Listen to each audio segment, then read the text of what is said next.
grand bargain and the results from that haven't come about without some issues and some difficulties. They didn't, overnight create a world-class education system. There was a lot of fits and starts, and I know from talking to people in Mass now that they would say that it's hardly ideal, that there are still achievement gaps, that places like Brockton and Lawrence are considering filing another equity suit against the state for lack of funding. And they have serious achievement gaps with their minority populations. So, I know that we look to them as the ideal, but there are still lots of issues and questions. And 2 years ago, we had Glen come down and talk to us about how governance works in Mass. And one of the things that struck me was that how school committee governance and school committee performance improved dramatically when they got out of the hiring business. So that's kind of been a focus that we've been looking at for the last couple of years, and that's one of the things that will, if this legislature acts on this governance changes, will be part of what happens in Rhode Island. We'll get out of the hiring business. And like I said, in some places I know that decisions were made based on not only politics and patronage, but campaign contributions. So I'm going to have Glen come up. He's my counterpart from Mass. He's also one of the funniest presenters I've ever encountered. So this will be entertaining in addition to being informative. Glen Koocher, the Executive Director of the Massachusetts Association of School Committees. Thank you very much. I want to particularly thank Tim for inviting me. For those of you who aren't aware of this, there are 52 of us who do what we do in the states and the territories, and Tim is the second most senior in the United States. So Tim's been doing this for a very long time, and he's been, for those of us who came on later, I'm the new guy at 19 years, Tim was a very valuable mentor, and we all try to introduce some levity to stuff, but you know how Jack Benny George Burns said, I can make Jack Benny laugh just by sitting down. And when Tim starts in with the Rodney Dangerfield imitations, he has a national reputation for his ability to do voices, and I wish I could do that. I also wanted to recognize, I know I'm not here alone from Massachusetts. Jake Oliveira, who is our former president of the State Association and is now on the NSBA board, is here. And Lydia Tadone from Connecticut, who was also on the NSBA board, is here. And because we are grossly outnumbered, and Jake is as knowledgeable on education reform as I am, when question time comes, Jake may be up here getting in front of those of you who might try to shoot at us. Not that this would happen. I also have a history with Rhode Island. For 10 years, I was the regional manager for AARP, and Rhode Island was one of my states. And I was here every month, a lot of the time, talking with people about interesting things. And we did it. We had a guest who came down to do some training with us, and the woman who was doing this was a former sister of Notre Dame who left the order and went to work at AARP. And this is not a joke. This is true. And we were doing a workshop on automobile insurance reform, and we were talking about the strategy of going to the place and getting your estimate bumped up to cover the deductible. And this particular Catherine said to me, "People do that?" And I said, "Look out in the room. Everybody in the audience here knows somebody who could do that." And she was, and then we got into my proposal to legalize sports betting and how it would put the bookies out of business, and I had to explain to her what a bookie was. But we'll get back to sports betting later. I want to throw some thoughts out as we talk about education reform, because Massachusetts education reform, as you know it, is a series of fine theories brutalized by a vicious gang of facts. What you hear is often self-serving rhetoric from the people who benefit by it. The education reform movement in Massachusetts was largely driven by an abject hatred for the teachers' unions and an effort to minimize the role of unions, cloaked in the garb of comprehensive education reform. Now, our Supreme Judicial Court required action, and our state constitution, written by John Adams in his language, does say that the local ministers will cherish public education and ensure that everybody gets an adequate education. So that's very important. And yes, we're the #1 performing state in the country, but not far behind are most of the rest of the New England states. And we always were, by the way, the New England states in Massachusetts. This isn't a function of education reform. And I think it has to do with the fact that in Massachusetts and in New England in particular, we have always prioritized education. It was always more important to make the honor roll than the football team. We've always, and we have lots of fine institutions all over the place, a highly disproportionate number of outstanding colleges and universities. I know Tim mentioned Harvard and our AAA affiliate here in Providence, but we still, but it's still, I'm sorry. I get a lot of abuse for this, you know.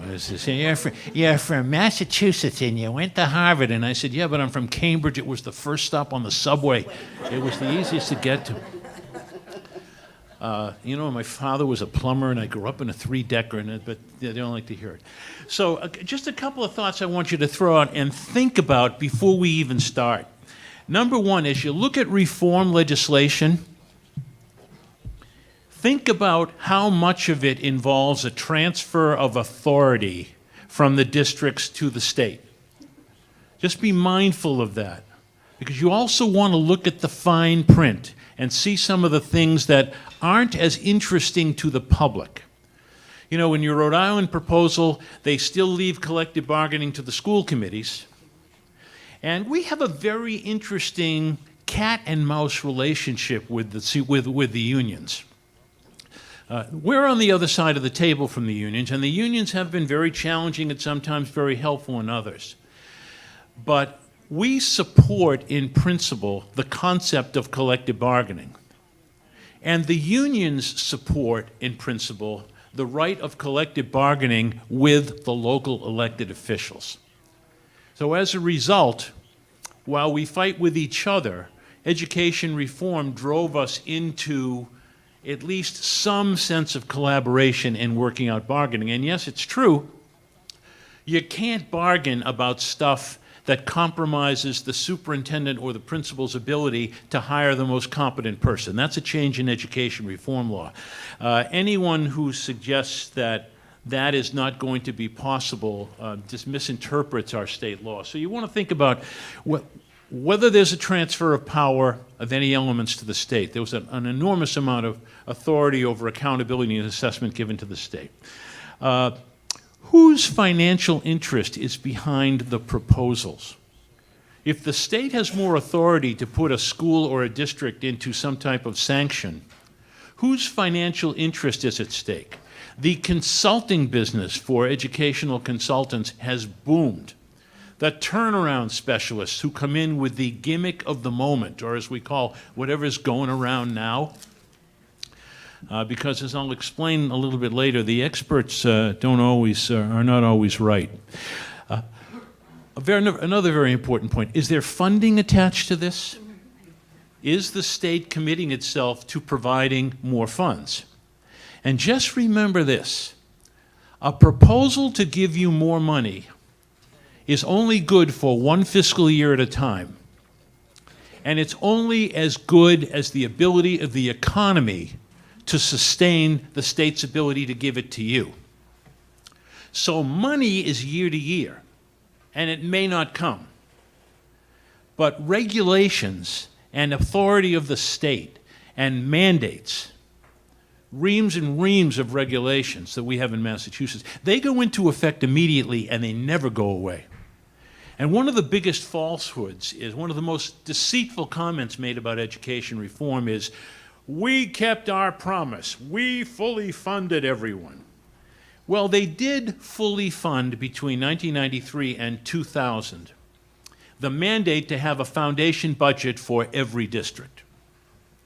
But that's only because between 1993 and 2000, we had the 7 most enriched years economically in the history of the United States of America. So 2002, everything was beautiful, money was going up, districts had plenty of money. And then in 2001, it sort of leveled off. Then we had like 2008, and then we had the recession, and then things came back a little bit. But the real dollar reimbursement is significantly lower than it was as a goal, and the volume of regulations increases literally exponentially. We have eight times the level of regulation that we had before, including over 800 pages of regulation, guidances, matrices, advisories, and instructions about how to evaluate the superintendent. Because we're from Massachusetts, we regulate and punish. That's, you know, what New York is a regulation and punishment state, Illinois is a regulation and punishment state, Massachusetts is a regulation and punishment state. You take away the ability of a Massachusetts regulator to impose regulations and regulate and punish. To take that away from them is like, you know, Sarah Vowell says, it's like pulling the trumpet out of Louis Armstrong's hands. They just don't want to give it up. So think about that stuff. And think about whether or not there's a check on the state agency. In other words, in Massachusetts, the Department of Elementary and Secondary Education is accountable only to itself. Imagine what happens when you have agencies that are accountable only to themselves. So, as Carl Malden used to say in the American Express commercials, don't let this happen to you.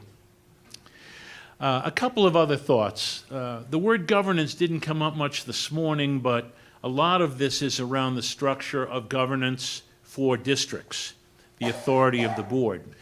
I don't know if any of you have history working on nonprofit boards or working in public other than the school committee, but whenever I see governance, it's usually an attempt by the executive branch to take authority away from the legislative branch. For example, our Board of Education had a governance structure, and they ended up ceding a lot of their authority to the commissioner. So why have a board if all they're going to do is rubber stamp what the commissioner does? And you might want to be aware of that as that happens. And one other thing for those of you who are on school committees, just in sympathy with you, I might have mentioned this before, but you know, sometimes on Sunday when I'm sitting there and I'm doing my paperwork and I keep C-SPAN on, just, you know, it's like chewing gum for your eyes, this is happening. I watched a congressional hearing where an assistant secretary of the United States Department of Agriculture was questioned by a member of the United States House of Representatives. And the questioning got into what was the appropriate time to put the dressing on the salads in Department of Agriculture subsidized school lunches. Now, do you think for a minute that administrator stood up and said, "Excuse me, you're micromanaging," but let a school committee member ask a question about, can we get into the weeds about the budget? And sometimes they'll say, "You're micromanaging, don't go there." The standard for school committee members is extremely high in terms of roles and responsibilities. And remember, if it's not discussed at your meeting, sometimes it doesn't get discussed at all. So a good school committee is there to have discussions, and there is a dual standard, and a lot of times you're talking about stuff you probably shouldn't be talking about, but a lot of times you are, so I just throw that out there. And those are consistent themes that we've had. And by the way, I have copies of these PowerPoints in the back if anyone wants to take them back and show them to their friends when they get home. A rule of thumb. I've acquired this rule since I've now been in the workforce as a post-college for about 50 years. And I've worked in a number of different areas, and I know a lot of you have been exposed to a lot of different areas. In general, those in the know don't really know. Honestly think that putting a good teacher who cares about children and whom children will respect is what makes a difference. And I will just say, to start on the record, of all the education reforms in Massachusetts, and I'll explain some of them to you, we'll get into some detail, but of all of them, the one thing that did make the difference was giving the superintendents and the principals the authority to put the best people in the best place to help kids. So everything that education reform did, the one thing that made the biggest difference to help us continue to make improvement was getting the school committees out of the political battles about who gets hired for what. I sat on the school committee in Cambridge from 1973 to 1986. Everything was 4-3. Either my faction was 4 or my faction was 3, but it was always 4-3. And we were always arguing about, can we get the 4 votes to sustain a superintendent's recommendation for a principal? Can we get the 4 votes to get good teachers hired at a school when somebody's cousin or sister-in-law or brother wants the job and are getting in the way? Can you get your business done when faculty members sit in the audience with the principals and lobby the school committee not to support the superintendent's recommendation because they all had tenure and there was nothing you could do to them? So perhaps taking principals out of the collective bargaining process was a helpful step, but certainly taking patronage out really made a big difference. Now, one other thing I wanted to give you, because I do have a bachelor's degree in political science, I've never really had to use it because, you know, political science, they still write this stuff, who really knows what's best? But I do sense this. When the party in power is not the majority party, the party in power needs to do certain things in order to stay in power, and one of them is to silence their critics. And what more principled, knowledgeable critics about education are there than in the local school districts? Your school committee members. You're selected by your neighbors. You know what's going on. So if they consolidate districts, if they weaken the boards, if they do other things to diffuse authority of the board, that can sometimes be part of the strategy to keep you quiet or to keep you less relevant. And I encourage every school committee to be relevant. I don't know how many of your legislature is made up of former school committee members. In Massachusetts, 40 out of 200 members of the legislature came from school committees. So that's not an insignificant amount of voices. And of course, the minority faction will use the communication strategy to create the reappearance of success. So if you look in your handouts and you see the 20-page history of education reform in Massachusetts written by our former commissioner, may he rest in peace, wherever he is, you will see a lot of, as our lawyer friends say, facts not in evidence, but presented to you as if it were true. You know, the Massachusetts miracle educationally, it's partially true. We're doing better than we did before. Everybody's doing better than they did before. But it's not necessarily a function of everything that education reform allegedly did. Remember, we've outperformed the rest of the country in New England for a very long time. And as I said, I gave you some ideas of why that is. Now, when you think about stuff, and you plan and you look at legislation and you look at motivation for change, I raise a particular point, and one of my favorite authors, by the way, school committees can definitely be a factor, and we'll talk about this. One of my favorite authors was Raymond Chandler. He created Sam Spade. He wrote a lot of great books. He's sarcastic, he's funny, he gets to the point very quickly. And someone asked him, how can you be so successful in writing your novels? How do you do it? And he says, I think about what the bad guys are doing. You always think about what the bad guys are doing. So For us, the bad guys represent those people for whom education reform is a vehicle to achieve their real mission in terms of what they'd like to do. Yes, everyone wants kids to do better. Everyone wants education to provide kids with better opportunities for achievement to improve. And everybody should have a good master plan for post-high school, whether it be college or career, although I can tell you from my own personal experience, college is sometimes wasted on 18-year-old males. And I think we would be well advised to seriously consider having colleges give us a bit of a gap year so that we could mature a little bit, unless those of you guys out there didn't have a traumatic experience as freshmen when you get there and say, oh my God, I wasn't ready for this. So what are the bad guys saying? Well, first of all, you know, Governor Bill Weld, who was one of the principal architects of the Massachusetts Education Reform Bill, now running for president, you can see, he wanted to eliminate school boards. He proposed it. He proposed it for about 48 hours. Well, so what is our best defense? The last time the executive tried to do away with the legislative, it was when they burned the Reichstag in Germany in 1933. I mean, this is not smart stuff to do, doing away with local government because you can. So, but that weakening the role of boards is something that we hear, and you know, sometimes they show video of some of our more contentious school board members and school board meetings, and I'm sure you're experienced with that. Clearly, it's an effort to minimize the role of labor unions. That is what drives a good part of the reform movement.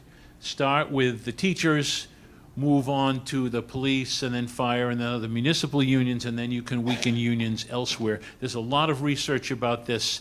Some people have spoken very articulately about it, but clearly education reform did have some effect in minimizing the role of unions, but they survive. Sometimes decentralizing districts and consolidating districts as well is a strategy, because if you look at this from a pure money point of view, closing schools and closing districts is a cost-saving strategy. So is, you know, cutting your diet down to 1,200 calories a day. These are strategies. They work, but they're not always the best strategies that you want to think about. And in Massachusetts, we've got kids that drive 40 to 50 minutes just to get to school if you're in the rural part of the state. Now, I know there is a cultural difference, and I was always amused when my Rhode Island friends would come to our meetings and say, I didn't mind driving the 10 miles to get to Rhodes on the Patuxent so we could have this political forum. And, you know, in Massachusetts, a 10-mile ride is a very short thing, but we do have districts that are rural and are spread out. Consolidating schools, what does your bill propose in terms of charterization or quasi-charterization? Now, in Massachusetts, we have 80 charter schools. They get their money by taking the average total per pupil expenditure, and they give it to the charter school. And for a 4-year period, the state gives you mitigation money from the state that loses the kid so that your economy of scale is not totally disruptive. Except for the last 5 years, that account has not been fully funded. Now, very interesting sideline to this. I worked with a very prominent individual who acquired a very prominent position in one of our municipalities, having served in the legislature for a very long time. And this prominent individual said to me, they take the average per pupil that we spend on each kid. Did you know that? I said, yeah, I knew that. When did you know that? I just figured it out. And how long were you in the legislature? 20 years. Well, so the problem is there's a complexity tolerance that even legislators have. A legislator's got to know 150 to 200 different topics. You know, on the same day, you might come in to talk about the role of school committees, and then somebody's going to come in and talk about immigration, and somebody's going to come in and talk about sewers, And then somebody's going to talk about rewriting the probate code. And before the day is over, they've got a lot of stuff on their mind. And frankly, can any of you tell me how your state Medicaid system reimburses healthcare providers and what kind of a formula they use? The answer is probably not, because that's not what you do. And for a legislator, they rely on people who they know to tell them what it is. And with the charter school stuff, there was innocuous language that they passed in 1993, and who knew what a can of worms that opened up? Until the voters spoke 2 years ago, and overwhelmingly, in all but 7 towns, voted not to expand charter schools. So what's Plan B? We'll go to alternatives to charter schools. Do in-district charter schools, authorized by the district. Okay, well, that might work if you want it, but then the unions realize, oh, wait a minute, they're not subject to collective bargaining. And then it turns out, well, this isn't really about kids, it's about minimizing the role of the unions by having the in-house alternative programs. Or the other strategies include things like doing turnaround strategies and giving the districts other authority. Now, the empowerment of principals is it's not a new phenomenon, but it's taking on some steam. And what we're seeing a bit here is that when you empower principals, they are all still subject to the supervision of the superintendent. And depending upon where you are in Massachusetts, the superintendent delegates the authority and everything works well, or the superintendent is more hands-on and the principal is not happy with not having enough autonomy, or the principal is happy to let the superintendent have the authority of what it is. But the notion of local autonomy for the school, site-based management, you need to look deeply into it. It's an effective strategy in getting things done quickly, but I don't think it's the miracle solution. I just think it's a different strategy. Things can happen more quickly, things can happen more efficiently, but it's more about getting the right people into the classroom. Also, people say the right things but do the wrong things. We have school councils in every school in Massachusetts. Most of them do not function. Most of them have never functioned because the principals never worked to make them successful. Now, we train school councils. We're called out to districts to make it work. And we tell school councils, here are the things you can do. You can review the budget before the principal gives it to the school committee and be part of the planning process. You can be the search committee for the principals or the assistant principals if you need parent involvement. All kinds of things you can do. You can have forums and raise topics that otherwise wouldn't get discussed. They can be very effective if there's a commitment. And my sense was in the education reform bill, they threw something into parents, for parents and community, with no intention of ever making it work. And in fact, they've been relatively innocuous. So as I say, parent councils, school councils, whatever the proposal may be, you can set them up, but making them effective requires people to be willing to share authority. And it's something you might want to think about. So how do we respond? Well, we've responded by training school committee members to do the right thing and to focus on policy and to ask questions and to look for data and have good discussions at school committee meetings.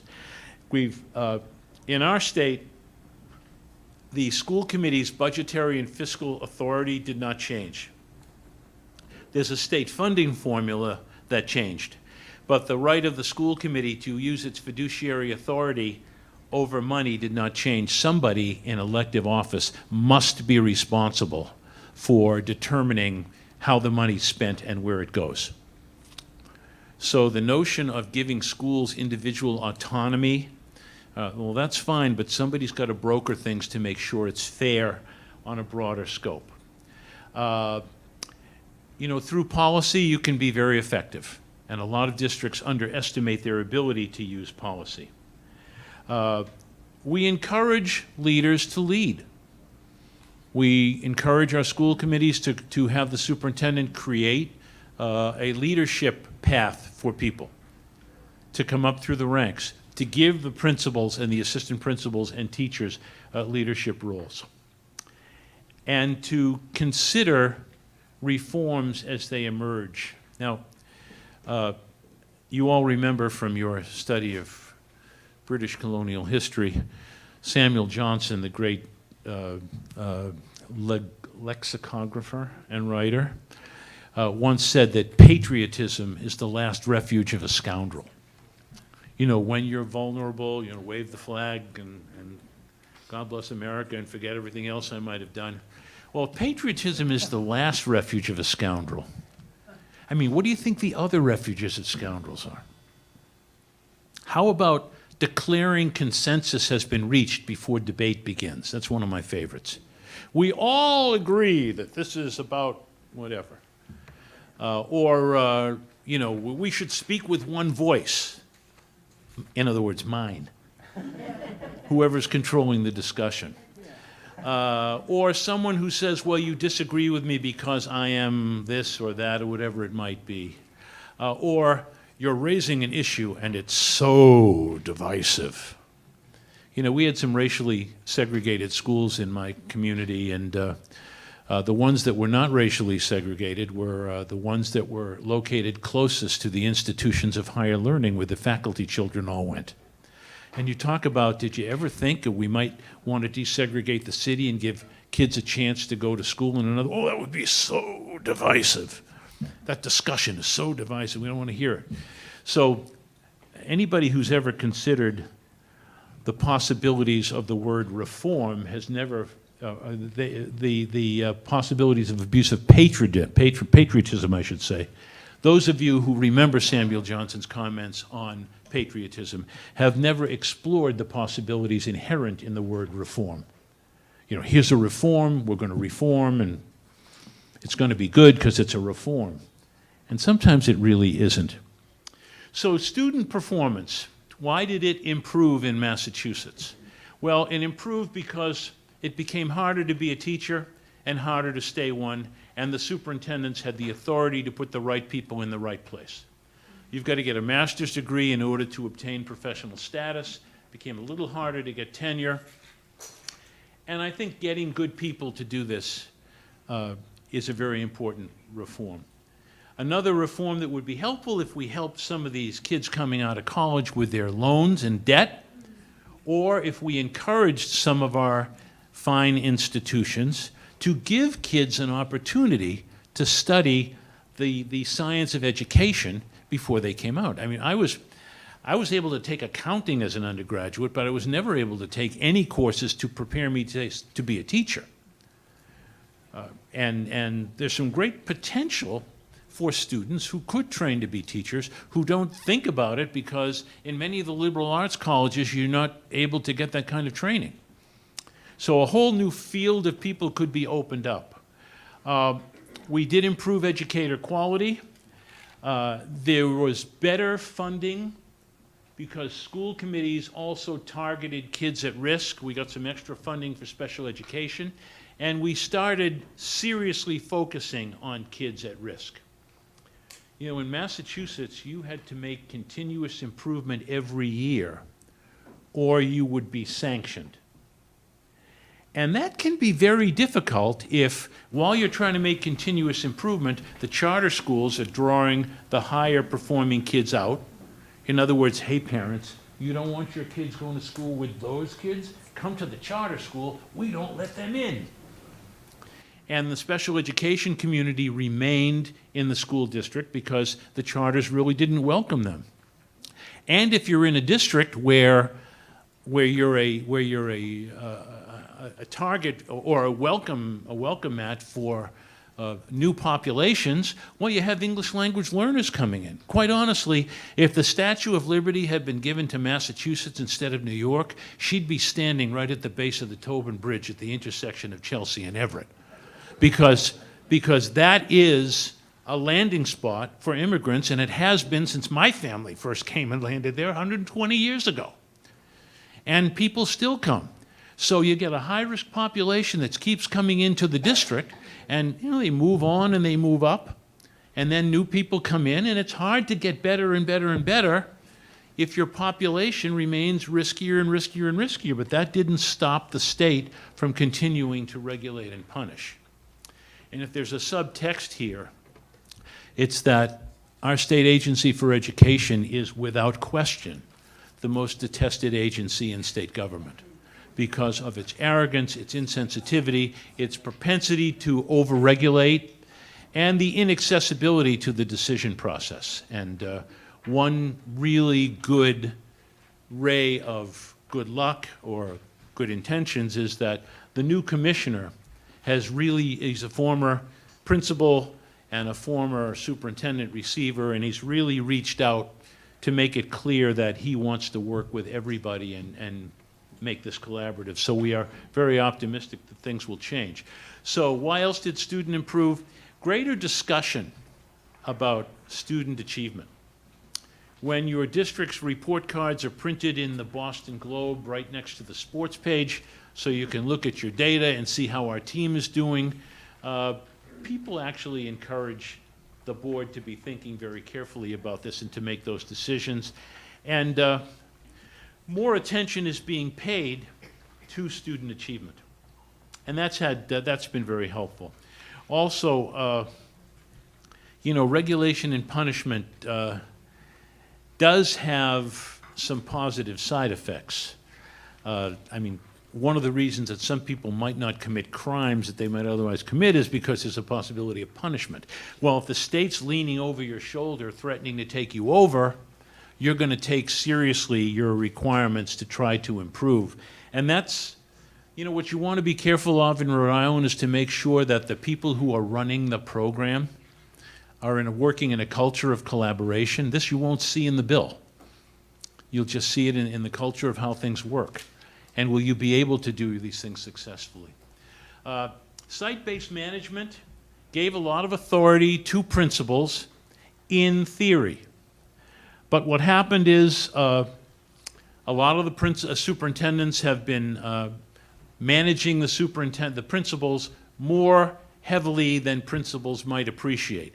So we have sort of principals lobbying the state to create stronger site-based management, and you have superintendents saying, no, we need better overall district-wide supervision, and then you have the superintendents mumbling, and if you get rid of the school committees, we wouldn't be that upset, and trust me, that's an issue.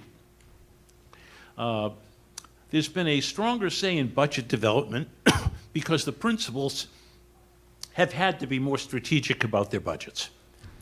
Now, I don't want to offend any superintendents in the room. Tell the truth. Okay. Any principals in the room? In this state or another state? Okay. Well, when you go to ed school, one of the things they really don't heavily focus on is budget. Most of the superintendents that I deal with who get into trouble can't count money, which is very interesting because a school budget is arithmetic. It's an Excel spreadsheet, but it's arithmetic. There's no trigonometry, there's no calculus in a school budget. But it's just not, they focus on curriculum, instruction, teaching, learning, building a community, building a team. But counting money is not a strong suit. So the three things, by the way, that I always point out when you're looking for a superintendent, they're not good at counting money. They're really terrified of conflict. But school committee members aren't. You love conflict, or you love an argument. So that's why some of you are on the school committee. You want to debate and argue. And you've got to fight with somebody to get your seat unless you run unopposed. So that's a cultural difference. And the third thing is if they don't like the law, they do what they want until somebody pushes back. And by the way, there's no better example of that than our State Department of Education, which is, did I mention, accountable only to itself. And with the crack legal team that gives the commissioner whatever opinion the commissioner is looking for, so that's what they can do. And by the way, a word on collective bargaining. The collective bargaining law didn't change with education reform. What was interesting was when the state was attempting to give itself the authority to take over districts, the commissioner attempted to give himself the authority to abrogate a collective bargaining agreement, a union contract. So DeVal Patrick was governor at that time. The Secretary of Labor had a conversation with the commissioner and explained, excuse me, I decide what's bargainable. That's labor. And the reason they call it a collective bargaining agreement and contract is because it's a contract. And on the first day of law school, they teach you a contract is a contract so that you can make a binding agreement. Maybe not the first day. There may be some lawyers in the room. I'm not. You have a contract so that no one can abrogate it. So the commissioner reluctantly had to give up. He also tried to give himself the authority to consolidate districts against their will. So you understand what we're dealing with. So as I say, don't let this happen to you. Whoops. So the principals have continued to demand greater autonomy. For better or for worse, we have found the education reform law coincided with the Massachusetts early retirement system. So in Massachusetts, at the age of 57, and if you've been teaching since you got out of school, you can retire at 80% of your salary, which is a good deal until you get home and realize how bad daytime television is, and then you're sorry you retired early. But we have, so we have a lot of vacancies because people leave early for early retirement. And I used to joke when I was on the school committee, I come back in the next life. I want to come back as a principal in the Cambridge Public Schools. I don't know what these guys do, but they're not doing much because they really didn't prior to education reform. Accountability wasn't really on the table. Now, you have 2 bad years and you're out. It's a very quick turnover. It's a very vulnerable place to be. And the superintendency is equally as difficult. It's very, very difficult work because all of the accountability, reporting, assessments, not to mention the pressures of this going on. And as a principal explained to me, and try worrying about all of this while 2 parents have decided to have a custody battle over their child in your office and they want you to be the mediator. This is a lot going on in a school day, so this is what it can be. Superintendents have insisted on heavy oversight. Principals have shorter professional life. And business and big money have jumped on board for the site-based management thing. In Massachusetts, the Business Alliance and the Boston Foundation, which is old banking money and very, very aggressively anti-union, has taken a very big role in articulating a voice for education reform, and they see, in my judgment, site-based management as the solution. I see it as a possible idea that we want to try to make work, but it's not going to be the magic bullet that helps all this stuff succeed. And why does big money love site-based management? By the way, for the Business Council, which is now headed by former state representative Ed Lambert's a counsel for education, who's a really decent guy and was terrific on human services and a former school committee member and school committee chair, so we look forward to working with him. But under his predecessor, they love charter schools because charter schools are non-union institutions. They wanted to reduce the power of the unions, and they loved the turnaround business because the turnaround business brought people with superpowers into the district to have the authority to do certain things. And I think for a lot of unionized businesses, that's the way they'd like to be able to run their operations to some extent. And big money also argued, when I say big money, I just mean those organizations that spend a lot of money or have a lot of money and use it to articulate a voice. And we all know with social media, by the way, that 3 people who know how to use social media can create the appearance of a groundswell of movement, especially if you know that, with AOL you get 7 different addresses you could use, and they have 7 addresses, and they have 7 addresses, and you could create the sense of momentum. So one quick thing that I wanted to give your brains a chance to rest for a minute. A quick irrelevant interjection. I'm sure you're all familiar with Family Feud. Right, you all. You won't admit it, but you know what it is. And you know, they put questions up on the board and they say, you know, what do you put on your English muffins? And you try to guess the best answers. To students, whether they be seniors or whether they be college freshmen, occasionally graduate students, I always ask them, what should your school board do now that you're out? How could you save money? The top 4 answers on the board. Anybody want to guess what the number 1 answer is? Anybody? What did you say? Busing. Get rid of busing? Get rid of busing. Prussian? No, busing. Oh, busing. Oh, busing. No. That's number 1. Number 1 answer. Cut the superintendent's salary.